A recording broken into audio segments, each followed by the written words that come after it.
Halo Sobat Semandap, kembali lagi di podcast of Semandap.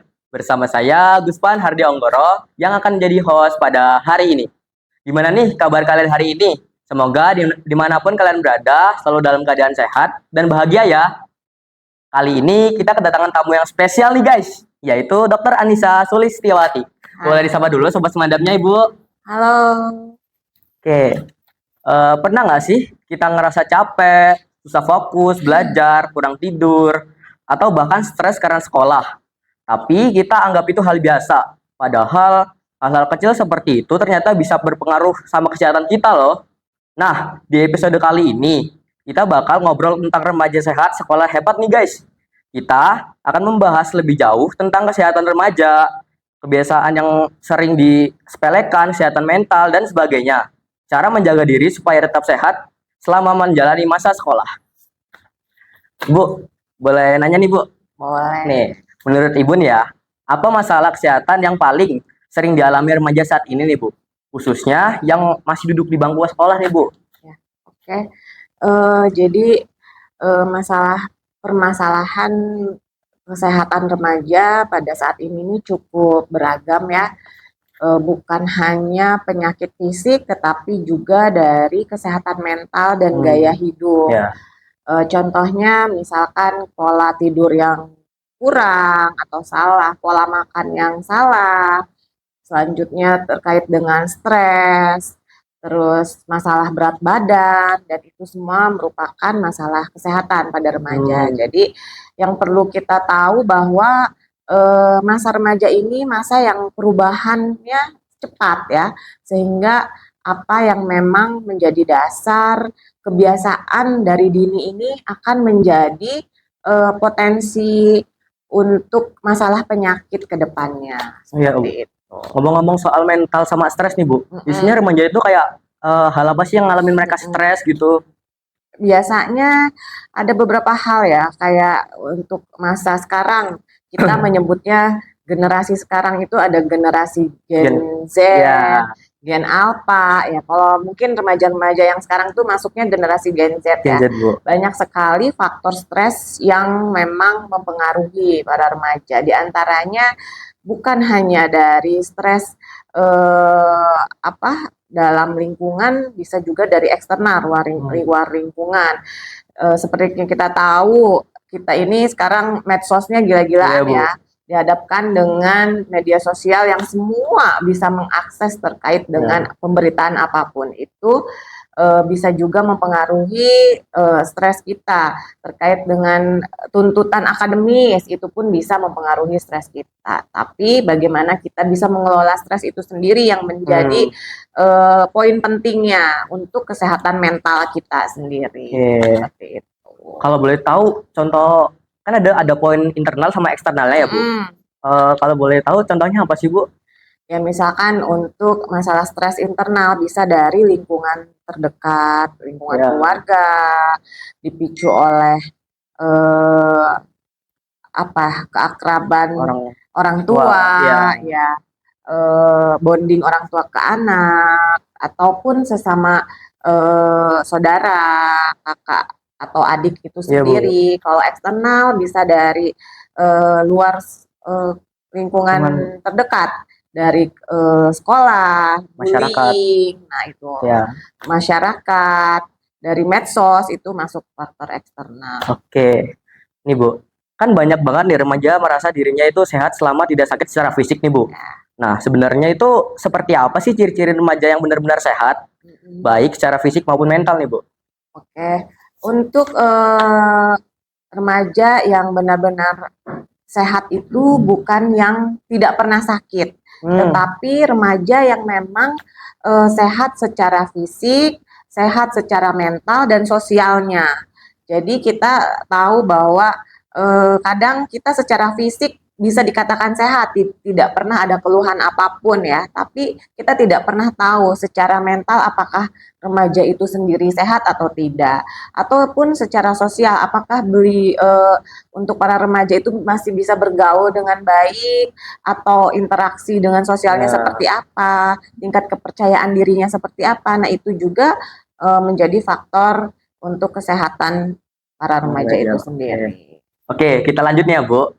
Ada anggapan bahwa remaja sekarang sedikit-sedikit stres nih, Bu, kayak tadi kan contohnya. Kayak banyak tugas gitu, Bu. Dan dianggap kurang menghadapi masalah gitu, Bu. Menurut Ibu sendiri nih ya, Bu. Apakah anggapan tersebut benar, Bu? Menurut saya mungkin anggapan itu kurang tepat ya, Kurang tepat, Bu. karena seperti kita tahu setiap generasi punya tantangannya tersendiri ya. Untuk masalah generasi yang sekarang Gen Z, tantangannya dengan media sosial yang cukup mudah, semua bisa diakses. Nah, itu mempengaruhi juga. Jadi untuk terkait dengan gampang stres atau apa, tuntutan-tuntutan yang dihadapi oleh para remaja sekarang itu memang banyak. Tuntutan akademis, belum lagi tuntutan keluarga, tuntutan dari sekolah, misalkan lingkungan itu sendiri, adanya bullying gitu ya. Dan dari tadi yang saya sampaikan di medsos, bahkan sebetulnya sekarang itu remaja bisa membandingkan kehidupannya sendiri dengan kehidupan orang lain karena melihat dari medsos gaya hidupnya seperti apa. Nah, itu yang membuat banyak yang membuat mereka down ya. FOMO gitu ya, Bu? FOMO yang bahasa sekarang ya, FOMO. Jadi sepertinya kita harus sama-sama saling peduli terkait dengan titik lemahnya remaja untuk tetap mensupport bahwa setiap stres yang kita alami itu pasti ada jalan keluar yang terbaik, seperti itu. Oke, Bu. Nih, kapan sih stres yang dialami remaja itu masih dianggap normal? Dan kapan sudah menjadi tanda bahwa mereka perlu mendapatkan bantuan dari orang lain gitu, Bu? Oke, sepertinya kalau untuk stres itu adalah suatu respon normal ya, karena yang kita tahu stres itu asalnya kayak kita mau belajar nih, mau ujian pasti kan stres, itu respon normal. Kalau yang nggak normal mau ujian ya slow aja, lempeng aja gitu ya. Santai gitu. Iya, santai aja. Tapi kalau yang orang normal ketika kita dihadapkan pada situasi ini konteks remaja misalkan ujian pasti stres. Tapi kita perlu waspada ketika stresnya itu seperti apa kan tadi yang ditanyakan. Jika memang stres itu masih bisa kita kelola, hanya sekedar lewat stresnya ketika sudah selesai dalam menghadapi masalah itu sendiri itu selesai, itu masih normal, tidak berlarut-larut. Nah, tapi kita perlu waspada ketika stres itu mengganggu kehidupan sehari-hari kita sampai kita mengurung diri, sampai kita merasa tidak berharga gitu. Nah, itu yang perlu kita waspada. Respon seperti itu yang harus kita kasih respon cepat ketika ada beberapa remaja yang memang mengalami stres yang berlebihan. Oke, lanjut ke pertanyaan selanjutnya ya, Bu. Banyak nih siswa menganggap begadang, pola makan tidak teratur, kurangnya olahraga sebagai hal yang biasa nih, Bu, untuk mereka tuh. Menurut pengalaman Ibu sendiri nih, Bu, kebiasaan apa yang sering dianggap sepele tetapi sebenarnya dapat berdampak besar bagi kesehatan remaja saat ini nih, Bu? Yang paling sering itu biasanya begadang dan pola makan kan. Jadi kayak kurang tidur itu sangat mempengaruhi kesehatan tentunya.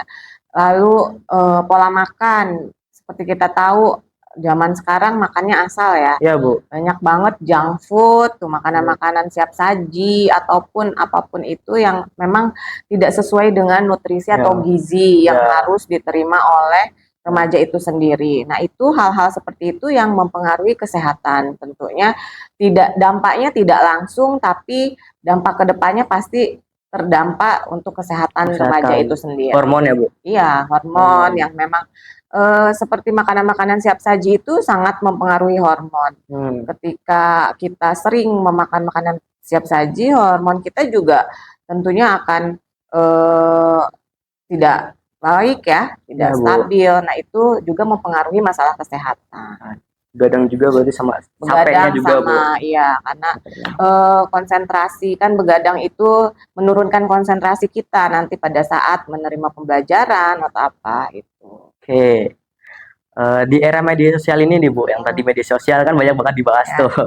Banyak remaja mendapatkan informasi kesehatan di TikTok nih, ya platform manapun gitu. Instagram atau internet lainnya gitu. bagaimana cara membedakan informasi kesehatan yang benar dengan informasi yang menyesatkan mereka tuh Bu. Oke, ya betul.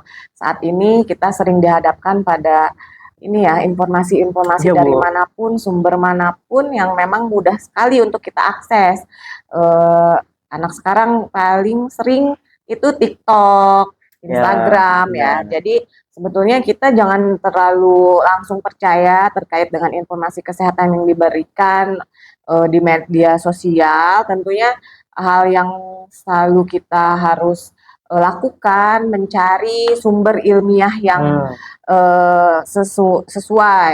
Apakah itu sumber informasinya dari Kementerian Kesehatan langsung atau dari sumber ilmiah apapun. Jadi sebelum kita men-sharing, tentunya kita harus saring dulu, dulu. jangan langsung percaya karena sebagian memang ada beberapa yang ternyata menyesatkan kalau Menyesatkan bahasa kita, kitanya Bu. ya. Ya, Tentunya harus didasari dengan informasi yang sesuai, harus sesuai gitu, Bu. sumber Ya, yang sesuai. biar nggak ada kesalahpahaman Iya, dan gimana gitu ya, Bu. biar tidak ada Komunikasi. miskomunikasi, miss lah.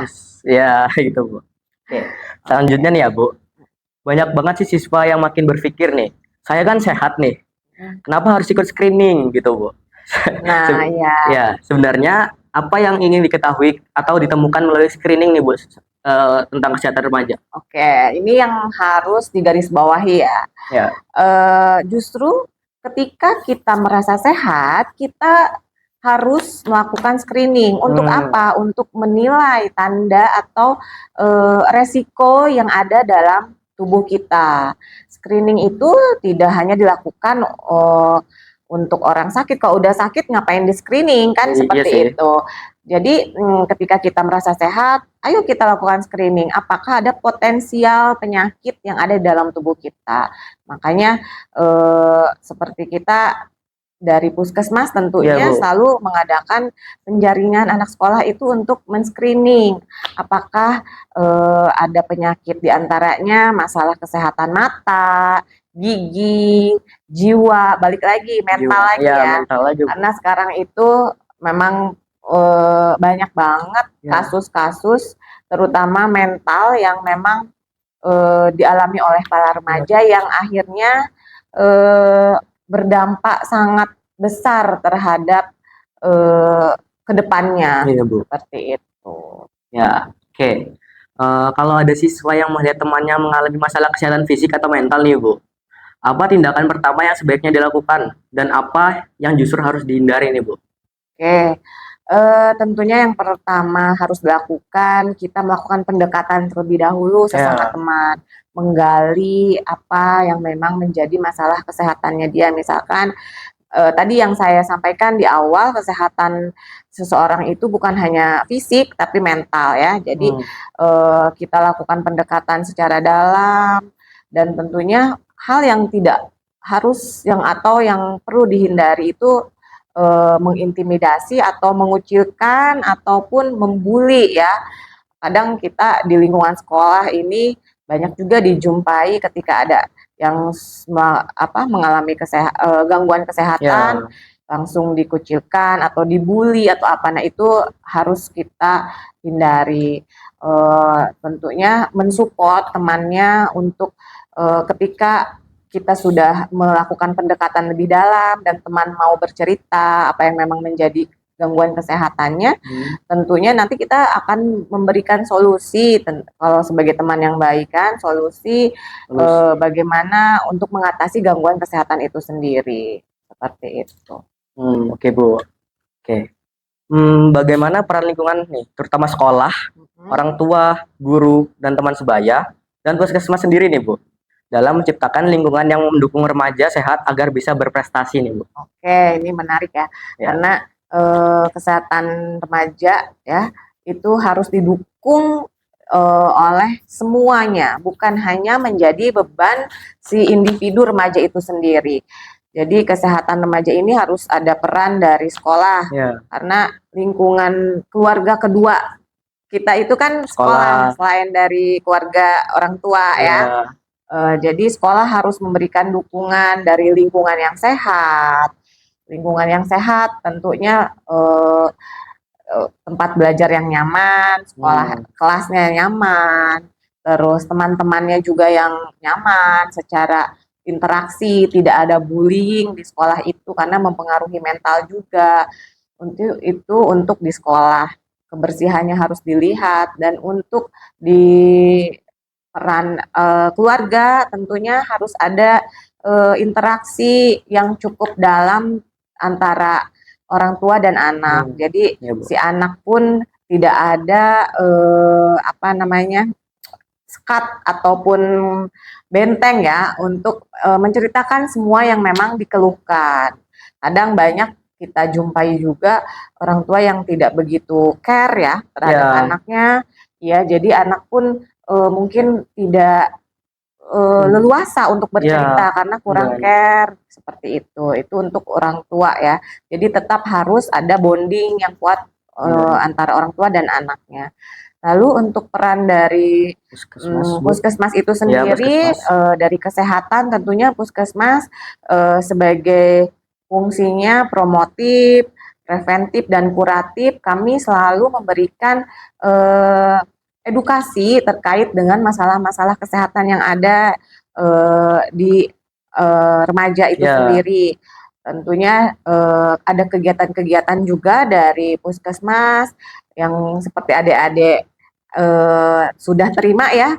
Ada Bu. penjaringan, pemeriksaan berat badan, pemeriksaan kesehatan mata, gigi, yang tadi saya sampaikan seperti itu, bahkan pemeriksaan screening kejiwaan selalu kami sertakan dalam kegiatan puskesmas. Gunanya untuk memang sama-sama peduli terhadap kesehatan remaja. Jadi poin terpentingnya itu kesehatan remaja bukan hanya dibebankan pada remajanya itu sendiri, tapi perlu peran serta dari semua, dari sekolah, dari keluarga, dan dari bidang kesehatan itu sendiri, khususnya puskesmas. Oke, untuk pertanyaan terakhirnya ya, Bu.